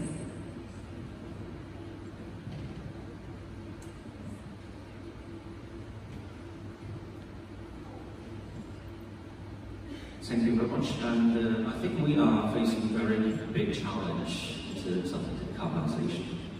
BIMCO, we work very hard with our members, and well, because of our members are all individual shipping companies, so actually we are fully aware of their pains, their frustration, and also their wish list to have a single fuel, just as I mentioned before. And I think the first thing we are doing is we raise the voices of the ship owners, ship managers, operators, because they are the backbone to keep the blood of shipping. And secondly, we keep a dialogue with the regulators, not only IMO here, but also the regional regulator. But that makes me feel we are deeply concerned because it appears some regulators, some policymakers, they lack of the knowledge of shipping. Either they don't know or they ignore. It creates a lot of challenge in the shipping industry. For example, the EU ETS. As many of the Asia-based ship owners here, I think most of them, they will, if not all, they echo with me that okay, they feel so frustrated. And when they stick with the registered owner, it has a ripple effect. Okay, who is the registered owner? And how it works with the manager? And how it works with the charter? This kind of shipping practice is definitely the knowledge where people will work hard to keep the dialogue with them. And certainly, I think we developing different standards. They'll start from the fuel standard with ICS, with IMO, and most of this is the standard contract clauses. From the EXI clause, for the CRI clause, for good or bad, and also for the ETS clause, and even in fuel EU maritime in the pipeline. So we try to bridge the gap in terms of the practical challenge. And also this reflects because with our motto that we have a practical voice of the shipping industry. Thank you. Thanks, Wade. And is BIMCO also working on in advance contract clauses in relation to the alternative fuels? Have you already started work on that? Yes, we already started. We got a few dynamics. That we developed on the terms back to 2018. And what we're doing now is we just developed 3 different annex to that stamp on the terms. The one that the LNG and the green methanol, and also the ammonia. And it's not easy because it's just all over as well on the learning curve. And we lack of experiences and we lack of standards. And what we do is we try to put all the expertise together and try to figure out something when it is really clear. Thanks, Wayne.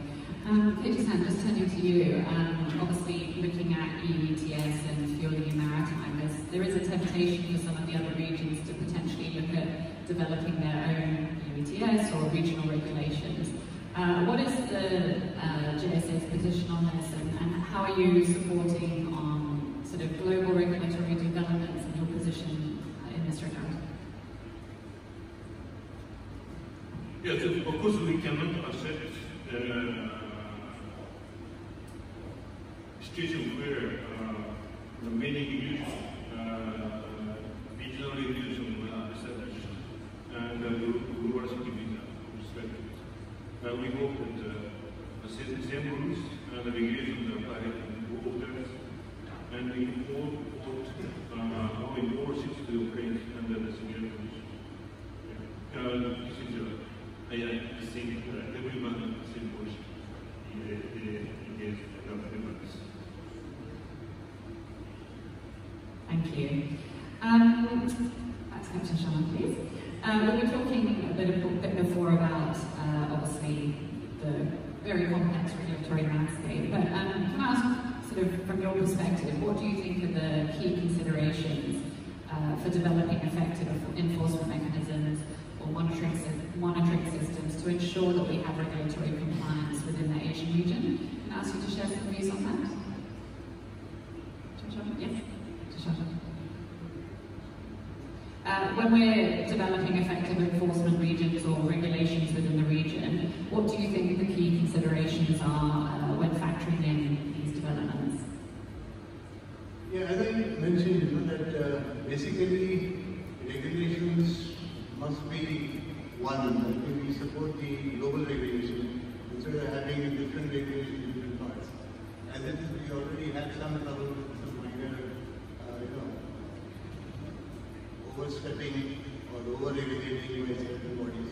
So global regulation is a must, and I think while making the regulation, we have also seen that the regulators are now taking for quite some time the stakeholders on board, to understand the difficulties of the ship owners, what an impact the global regulations could have on the shipyards, fuel suppliers. I think that is a must before a regulation is put into place for implementation. Otherwise, you have all the sore points coming up after regulation in, and then either somebody does not follow it, or somebody follows it in parts. So I think that's very important, that there should be one regulation. There should be flexibilities in following that regulation. But yes, regulation at the global level is a must, because we have seen that it has been associated with the industry for a number of years, and it is only because of good and strong regulations that the major casualties in shipping have reduced dramatically. And I think for that I would like to thank the regulators, especially the IMO, who has looked at the major casualties such as fires, groundings, collisions. They have reduced drastically over the last 20-30 years. And I think global regulation is a must. Thank you. Thank you. Martin, turning to you quickly. We were talking earlier about, and we have been talking the last few days very much about pricing mechanisms and how important it is in terms of leveling the playing field. Here in Asia, we obviously have a huge amount of shipping companies, but many of these are small to medium-sized ship owners. So how important is it that the regulations that are developed, that they can facilitate leveling this playing field in order to increase the uptake in alternative fuels? Well, that's the sort of $64,000 question, basically. That is difficult because, as you say, there's a huge amount of type of shipping companies, and some of them are able to sort of buy them because they can pass the cost on to the customer. That's particularly the case with container shipping, passenger shipping, for instance. It's not too difficult to add a little bit onto the passenger ticket and say, well, that's the cost of your greenhouse gases while you're on the ship. The same with the container shipper. It's much more difficult if you're a small company or in the bulk area or the tank area, how do you pass the costs on there? So what we need are very simple rules, and we need a system which, if you like, the general public can understand, because basically you've got to pass these costs on to the general public at the end of the day. And they're going to have to accept that some of these costs are going to pass on to extra costs in shops. What we've seen already in the last few years is inflation. People get very excited about inflation. They don't like it at all when your supermarket food costs extra, etc. So how we're going to handle this is going to be very critical. So we've got to come up with a sensible pricing mechanism.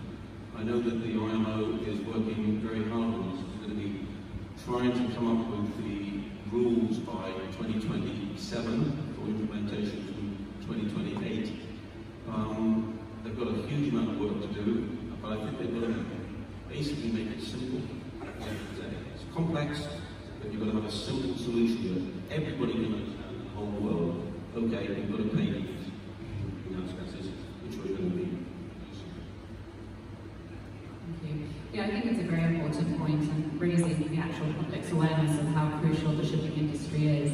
And I think one of the, well, actually there probably weren't very many positives about COVID, but one of the conversation topics that came out during COVID was much more around the public understanding of how crucial the shipping industry is. And it was the first time, I think, in over a decade of shipping that my friends actually started asking me about my job in shipping, and did I know anyone who could access a container, and why were the prices so long, and why did it take me 4 weeks to get my soda instead of 2 weeks? So it did in effect raise awareness of just how crucial the supply chain is, and I do think that is an important aspect that we should be focusing on.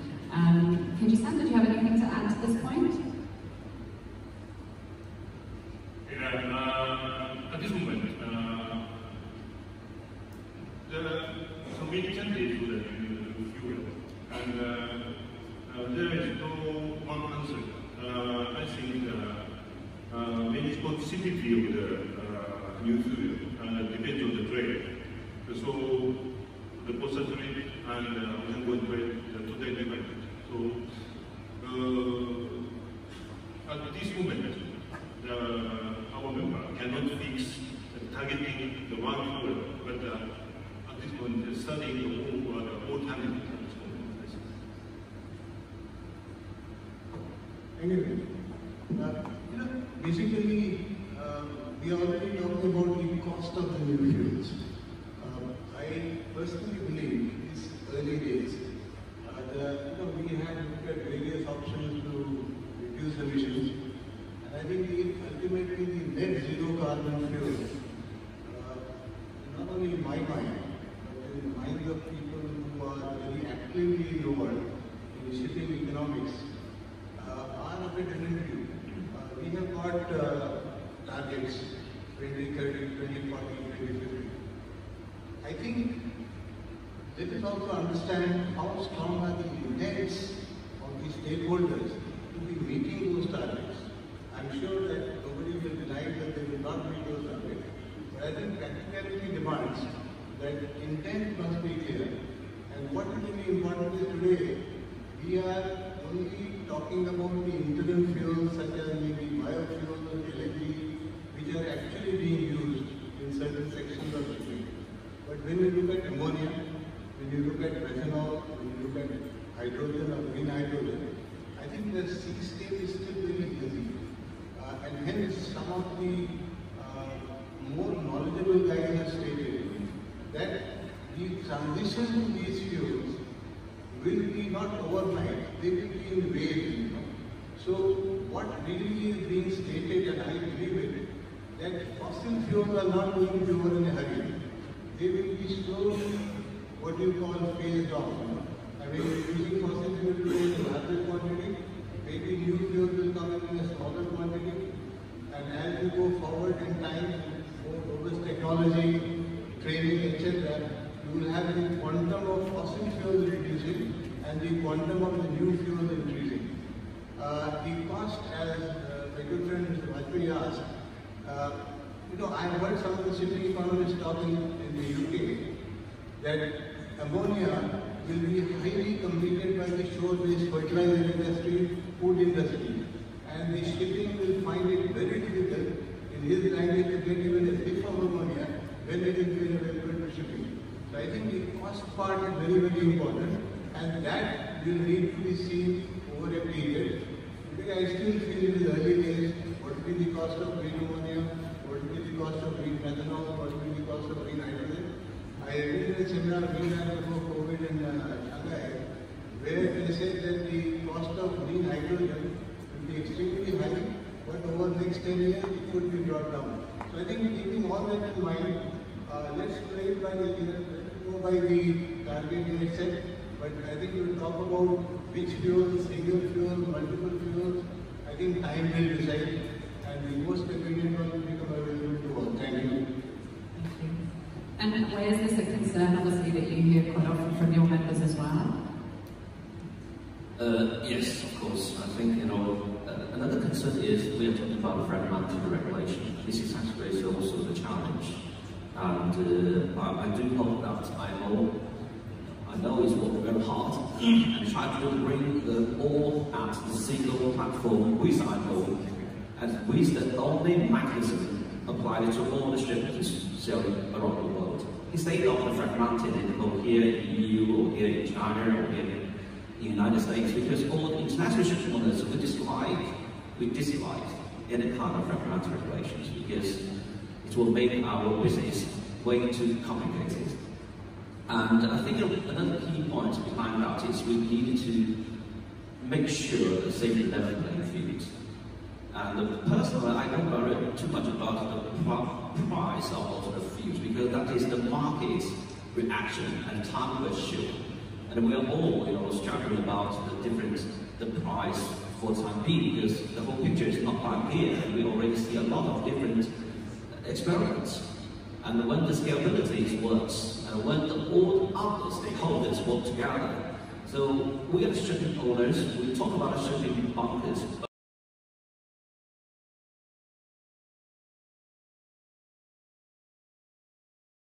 And all of them into port infrastructures, either they are real or not. So that is a big stakeholders, to ensure we are heading the directions in a good way. And also, I do hope that IMO can figure out something very soon instead of, just we have to deal with different arenas. So, yeah, that's my comments. Thanks, Wayne. I think we have around 5 minutes left. I've got a strict finish because I know we've got a fabulous party or gala dinner happening tonight. So I think it was mentioned on the previous panel, Asia's unique positioning. I think we're all aware that around over 95% of the ships are built out here in Asia, and around 90% I think are recycled here in Asia. And continually we see that the top ports located globally tend to be in Asia in terms of efficiency and cargo handling. So my question to sort of finish off with the panel is how Asia can use this unique position to sort of put itself at the forefront of innovation, developing new technologies, and also helping to facilitate this transition to a zero-emission industry. Martin, maybe I'll start with you in terms of some of the initiatives that we can see in Asia. On the shipbuilding side of things, obviously Asia is building about 95% of the world's ships. Now, the main engine is actually designed in Europe. But actually, the fact that you're building them in Asia means there's a tremendous amount of transfer of knowledge actually from the designers to the builders. But then you've got a lot of other systems as well. You need not just the fuel transfer systems, you need the tanking systems as well. So all the knowledge actually building these ships is going to become more and more positioned in Asia, the shipbuilding nations. So that is going to be a key point moving forward, actually, if you like, passing on this information and growing it, building it, etc. Then you've got the crew training. Well, as I mentioned before, virtually, I don't know the percentages, but I think it's about 80% of all seafarers all come from Asian countries. So you've got a huge educational requirement there now, But once you've trained everybody, in fact they all are from Asia, well, frankly, that's where all the knowledge can be as well. So Asia's going to be leading in many of these areas. And I do wonder that actually it's a bit of a worry that the rest of the world is not building ships, not treasury seafarers, etc. I mean, I don't want to disparage the nation, but let me look at the USA. In the Second World War, they were the leading builders of ships. It's just absolutely incredible how many ships they built under the sort of war system to supply ships. But after the war, they slowly stopped building ships. Now, their ships cost an absolute fortune. 5 times what it costs at least, and they can hardly build any ships. But they're still building the world's planes, so they've sort of moved up. But unfortunately, you've got countries like that which actually don't have a lot of knowledge in shipping, and that's a bit of a worry. So I do think that actually we need to spread the knowledge around if we're going to move ahead in the world, if you like, in the technology, etc., and the training. So. I think we've probably only got time for 1 or 2 short comments. So can I ask Peter-san, would you like to add anything to that? In case of Japan, technology innovation will be expected underway through close collaboration on the shipping, shipbuilding, and shipmanship makers, in consultation with the Japanese government. And for example, Japanese shipping companies are ordering maybe LNG fuel vessel, and joint development with the methane injection system in Japan is now attracting much attention for adoption in such vessels in the future.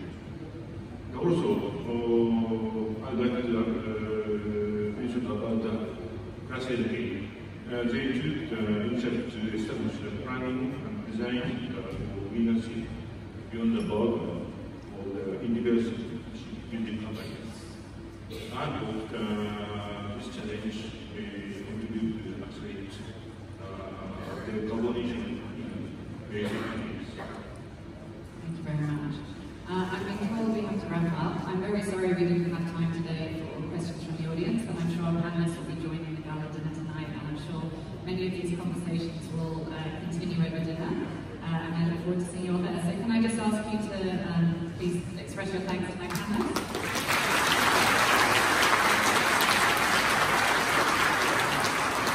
Hand back over to our host, Andy. Thank you very much, and thank you. Thank you, Mr. Martin Freshwell. Thank you, Mr. Baron Shah. Thank you, Mr. Tutuya, and thank you, Mr. Dongwei, and of course to our moderator, Ms. Takalogan.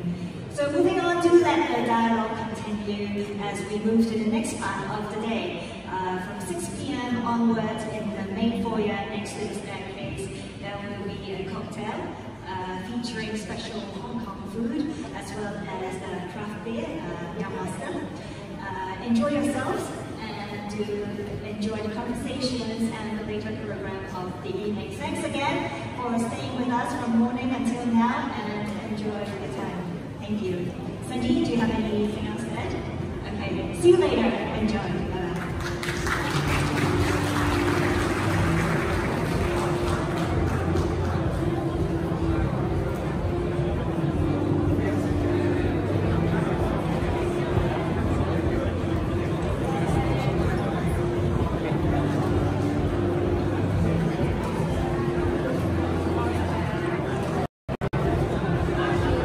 路就嚟嗰度，咁就多謝各位啊！